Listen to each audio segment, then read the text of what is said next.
오늘도 예배 잘 오셨습니다. 같이 기도하겠습니다. 하나님 감사합니다. 이 아침에 하나님께서 지난밤 우리를 잘 재워주시고 깨워주셨습니다.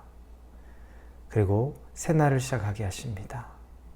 매일 똑같은 날 같지만 똑같은 날이 아니라 하나님의 선물로 주신 새로운 날입니다. 혹시 어제 우리의 마음이 무거운 마음들, 걱정하는 마음들, 염려하는 마음들로 있었다면 오늘 베풀어 주신 이 새날은 하나님 안에서 기대하는 마음, 기뻐하는 마음, 즐거워하는 마음으로 살아가게 하여 주옵소서. 하나님은 살아계십니다. 살아계신 하나님이 우리를 부르셨으니 만나 주실 것을 믿습니다. 예수님의 이름으로 기도합니다. 아멘. 네, 우리에게 주시는 말씀은 누가복음 9장입니다.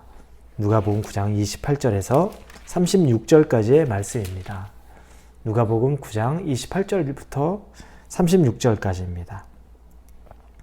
누가복음 9장 28절부터 우리 같이 읽겠습니다. 이 말씀을 하신 후 8일쯤 되어 예수께서 베드로와 요한과 야고보를 데리고 기도하러 산에 올라가사 기도하실 때 용모가 변화되고 그 옷이 휘어져 광채가 나더라.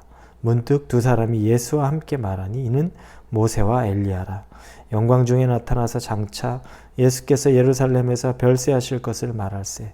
베드로와 및 함께 있는 자들이 깊이 졸다가 온전히 깨어나 예수의 영광과 및 함께 선 두 사람을 보더니 두 사람이 떠날 때 베드로가 예수께 여짜오되 주여 우리가 여기 있는 것이 좋사오니 우리가 초막 셋을 짓되 하나는 주를 위하여 하나는 모세를 위하여 하나는 엘리야를 위하여 하사이다 하되 자기가 하는 말을 자기도 알지 못하더라.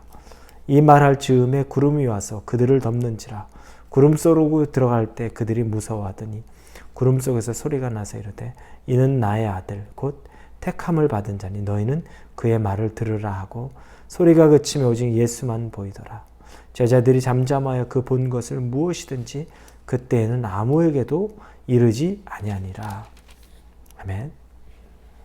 오늘은 변화산이라는 그런 산에 대해서 우리가 얘기를 하죠. 왜 변화산이냐면 예수님이 제자들을 데리고 제자 중에서 베드로와 야고보와 요한 이 세 명의 제자들을 데리고 산 위에 기도를 가셨는데 그곳에서 변화된 모습을 보였다 해서 변화산이라고 이렇게 그냥 일반적으로 말합니다. 예수님이 제자들과 함께 기도하러 올라가셨습니다. 특별히 이 세 명은 수제자라고 여깁니다. 그들에게 기도의 훈련을 시키시는 거죠. 그리고 예수님이 그것도 본인도 기도하러 가신 겁니다. 그런데 그곳에서 기이한 장면들을 그 제자들이 봅니다. 예수님이 기도하면서 본인의 얼굴에서 완전히 흰 광채가 나는 모습을 보게 됩니다. 자신들이 알고 있었던 똑같은 사람의 모습이 아니라 올라가서 기도하는데 완전히 다른 모습으로 보이기 시작하는 거죠. 그런데 그것만이 아닙니다. 그 자리에 그들이 졸다가 깨보니까 모세와 엘리야가 예수님과 대화하고 있는 모습을 보게 됩니다. 그리고 그곳에서 예수님께서 예루살렘에서 죽으셔야 되는 것들, 즉 십자가에 달려서 죽게 되는 모습들, 그 모습에 대해서 이야기하는 모습을 보게 됩니다. 아주 상상할 수 없는 일이 그 기도의 장소, 그 변화산에서 일어난 겁니다. 상상도 못했고 그동안 본 적도 없는 일이죠. 제자들이 어땠겠습니까? 베드로가 그 모습을 보면서 자신도 모르게 무아지경에 빠집니다. 그러면서 얘기하죠. 여기에다 우리가 초막셋을 짓고 하나는 예수님을 위해 하나는 모세와 또 하나는 엘리야를 위해 짓고서 여기서 살았으면 좋겠습니다.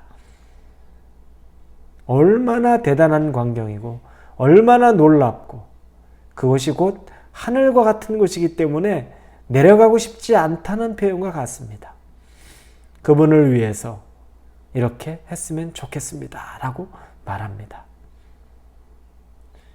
그러나 중요한 건 그 변화산에 예수님이 거하던 시간이 길지 않다라는 겁니다. 예수님은 그곳에 기도하러 가셨고 그리고 하나님을 만나셨고 또 앞으로 일어날 일을 모세와 엘리야가 대화하며 제자들에게 또 알려주신 일 뿐입니다. 예수님은 곧장 또 모든 기도가 맞춰지니 그 이튿날이라고 다음에 보니까 표현됩니다. 산에서 내려옵니다. 그리고 현실의 삶을 삽니다. 우리에게 말씀하고자 하는 것은 무엇일까요? 우리의 신앙생활이 신비한 경험,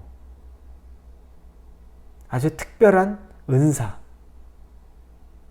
그리고 대단한 경험들을 위해서 변화산에 올라가는 것을 우리 신앙의 궁극적인 목적, 그리고 우리 신앙의 결정판 정도로 생각을 합니다. 은사가 목적인 사람들이 있어요.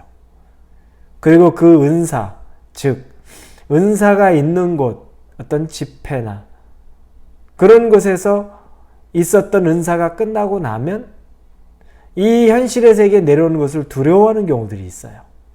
그래서 끊임없이 그 은사가 있는 곳, 특별함이 있는 곳, 그것을 찾아 올라갑니다. 그런데 예수님은 그렇지 않았어요. 예수님은 기도하는 것뿐이에요. 그리고 그곳에서 하나님을 만나요. 그리고 예수님이 정말 중요하게 생기는 것은 그 산에서 내려와서 현실의 삶에서 아픈 자들을 치유하고 말씀을 선포하고 마귀를 쫓아내고 아주 현실적인 삶, 우리의 삶의 현장에서 예수님은 살아가셨던 거예요. 근데 우리는 거꾸로 해요. 베드로와 요한과 야고보 같아요. 그것이 신비롭고 너무 좋으니까 거기에 머물러 있고 싶어 해요. 예수님은 당장 내려가기를 원하는 거죠.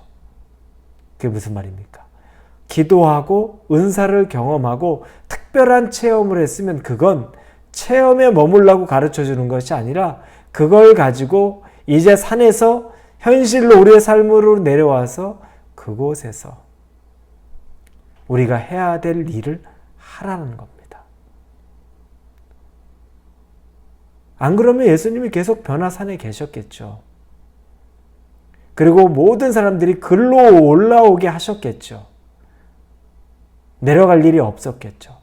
더 신비로워 보였을 것이고 더 정말 대단하게 보였을 것인데 예수님이 대단치 않게 보인 것 중에 하나는 산 위에 있었으면 훨씬 특별해 보였을 텐데 그분은 산 밑에서 아주 현실적인 삶 속에서 그분을 드러낸 겁니다. 여러분, 진짜 신앙은 산 위에 있으면서 보여지는 특별함이 아니라 진짜 신앙의 능력은 우리의 현실의 삶에서 내가 하고 있는 말과 행동과 선택이 그게 진짜 나의 신앙이라는 겁니다. 변화산 위에서 있는 모습. 아마 그게 예수님의 진짜 모습이면 성경 곳곳에 예수님의 모습은 다 산에서 하늘 위에서 뭔가 특별한 장소에서 일어나는 것만 기록했을 겁니다. 근데 그 모습은 거의 없어요. 몇몇 군데 광야에서 마귀와 시험받고 싸우던 것, 그리고 이 변화산 아주 특별한 것, 그리고 때로 호숫가에서 바닷가에서 걸어서 제자들에게 오시던 모습, 그 몇몇 군데를 빼고 나서는 대부분이 아주 현실적인 부분입니다. 우리가 살아가는 매일의 삶입니다. 예수님은 거기서 당신의 특별함을 보이셨습니다. 우리는 은사가 있는 것 같이, 특별한 은사가 있는 것 같이 보이는 것, 거기에 많이 속아요. 그런데 정작 현실 속에서 은사랑은 전혀 상관없이 지극히 일반 사람보다도 못한 그런 크리스찬이라고 말하는 부끄러운 삶을 살고 있는 건 아닙니까? 믿지 않는 사람도 그렇게 하지 않는데 우리 믿는 사람인데도 불구하고 혹시 그렇게 사는 것은 아닙니까? 변화산은 아주 오래 머무는 곳이 아닙니다. 그곳에서는 하나님을 아주 임팩트 있게 만나는 것이고, 그리고 나서 오래 머무는 것은 산 밑에서 우리의 삶 속에서 머물며 그곳에서 기적을 베풀고 그곳에서 귀신을 내어쫓고 그곳에서 다른 사람을 살리고 세우는 일을 하는 겁니다. 저와 여러분의 변화산은 기도의 시간입니다. 기도의 시간을 잘 맞추면 우리가 마주치는 현실의 삶에서 우리가 기도했던 것들을 보여주고 증거할 수 있기를 바랍니다. 그게 삶에서 복음을 전하는 겁니다. 삶에서 예수님을 기쁘게 하는 겁니다. 오늘 하루 그런 삶을 사실 수 있기를 예수님의 이름으로 축원합니다. 같이 기도합니다. 아버지 감사합니다. 우리는 특별한 경험들, 그 산에서의 경험을 그렇게 사모하는데 그 이유는 예수님이 그걸 하셨던 이유는 그 경험을 통해 다시 산 밑으로 내려와서 그 힘을 가지고서 산 밑에서 사람을 치유하고 고치고 귀신을 내어 쫓고 복음을 전하기 위한 힘을 얻는 장소였습니다. 그런데 우리는 힘을 얻는 장소, 그 장소에서 힘을 얻는 것만 목적이었지 산 밑에서 승부를 보려고 하지 않았습니다. 용서해 주옵소서. 우리의 삶의 현장에서 예수님의 제자다운 삶 살게 하여 주옵소서. 말 한마디, 행동 하나가 예수님의 제자다운 말, 행동으로 주님 기뻐하는 덕을 세우는 삶 살도록 인도하여 주옵소서. 예수님 이름으로 기도합니다. 아멘.